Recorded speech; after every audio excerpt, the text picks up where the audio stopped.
The Corn had traveled the galaxy for millennia, mapping planets and categorizing species.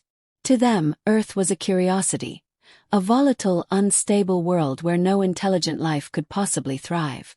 Their first scans of the planet revealed searing deserts, frigid tundras, raging oceans, and an atmosphere that seemed more lethal than life-sustaining. It was, in their view, a death world, a classification reserved for planets deemed unsuitable for habitation.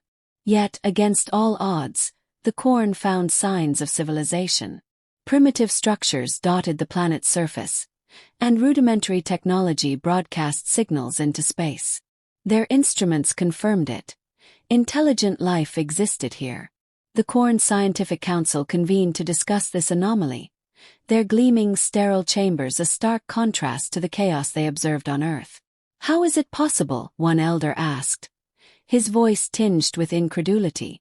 "This species lacks the advancements required to mitigate their planet's hazards. By all calculations, they should have perished long ago." The scientists reviewed footage of humans enduring environmental catastrophes. They saw villages swept away by floods, cities reduced to rubble by earthquakes, and yet, time and again, humans emerged from the wreckage, rebuilding with unwavering determination. A researcher shook her head in disbelief. "Their resilience defies logic. They rebuild without advanced technology, without external assistance.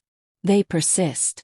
The council deliberated, their discussions laced with equal parts fascination and disdain. The Corn had long abandoned their chaotic origins, evolving into a species that prized order and precision above all. Their own planets were meticulously engineered, their lives shielded from unpredictability. To them, humanity's survival on such a hostile world was not a testament to strength but a testament to recklessness. A decision was made to observe humanity more closely.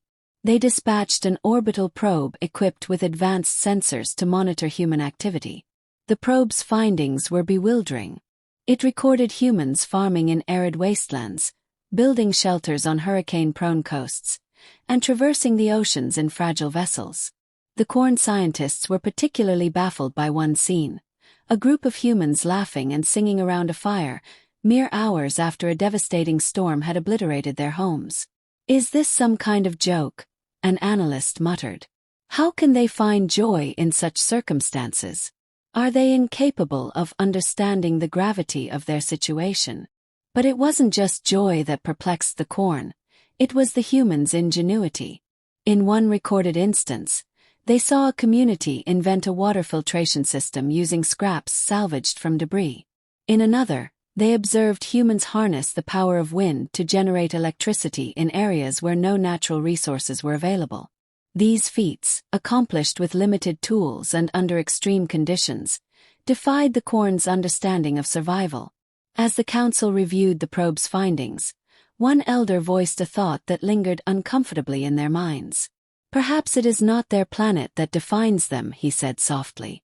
"Perhaps it is their refusal to yield to it." The room fell silent. The Corn, for all their advancements, had never encountered a species so maddeningly resilient, so unreasonably determined. It was both humbling and unnerving. The Corn, still baffled by humanity's resilience, decided to test their theory. They constructed an elaborate simulation, a controlled environment designed to replicate their own homeworld, an idyllic planet with abundant resources, perfect weather, and no natural predators. The simulation would give them a clearer understanding of how humans might respond to a world that lacked adversity. A group of humans, carefully selected from various environments, was chosen for the experiment. They were brought into the simulation and placed in a comfortable, peaceful setting: lush forests, crystal-clear rivers, and endless skies. The conditions were ideal, and the humans had no immediate need to struggle for survival. The Corn waited to observe their behavior, expecting the humans to adapt easily, perhaps even to thrive in the serene environment. At first, the humans seemed content, exploring their surroundings and enjoying the beauty of the world. But it wasn't long before the Corn noticed subtle signs of unease. The humans appeared restless. They gathered in small groups, discussing various tasks, but none of them seemed to have any real purpose. Some attempted to build structures, while others started creating tools, but for what? There was no need for shelter, no scarcity of resources to overcome. It was all surplus, abundance, and peace. As days passed, the situation became more confusing. The humans grew increasingly agitated, some arguing over trivial matters while others tried to invent new games or challenges. A few began constructing elaborate machines, despite there being no clear use for them. The Corn watched as a group of humans fashioned a complex device with gears and pulleys. "What are they doing?" a scientist asked.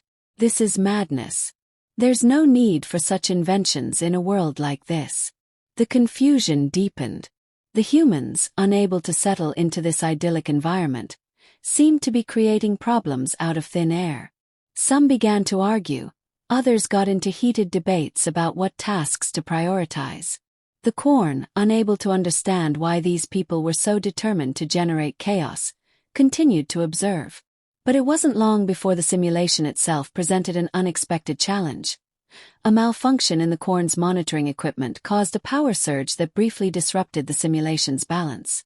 The humans, having no prior knowledge of the simulation's construction, immediately sprang into action. Without hesitation, they identified the source of the problem, an unstable energy conduit, and began working together to fix it. Some worked on the physical repairs, while others scoured the area for replacement parts, using the tools they had created. Their cooperation was immediate, efficient, and driven by instinct. Within moments, the malfunction was corrected, and the simulation returned to normal.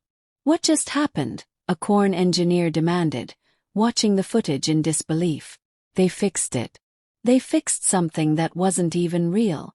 The Corn had expected the humans to remain passive, to ignore any disruptions in the perfect world they had created.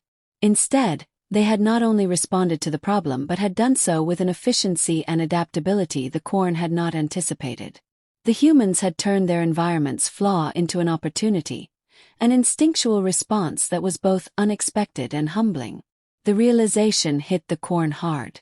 The humans had not merely survived in the chaos of their own world. They thrived in it. They didn't need a perfect world. They needed challenges, problems to solve, and a sense of purpose.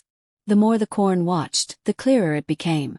Humanity's true strength lay not in their ability to live without difficulty, but in their refusal to remain passive in the face of it. In that moment, the Corn understood what they had failed to see all along. The humans didn't just adapt to their world, they shaped it. Their creativity wasn't born from necessity. It was born from a deep-seated drive to overcome, to innovate, and to grow. The Corn, with all their advanced technology and civilization, had never known this kind of ingenuity. It was a force they couldn't replicate. And so, the Corn were left with an uncomfortable truth. The very chaos they had once viewed as a flaw in humanity was, in fact, the source of their strength. The humans, in their unpredictable ways, had something the Corn lacked, an unyielding ability to adapt, create, and evolve in ways that no simulation or perfect environment could ever foster.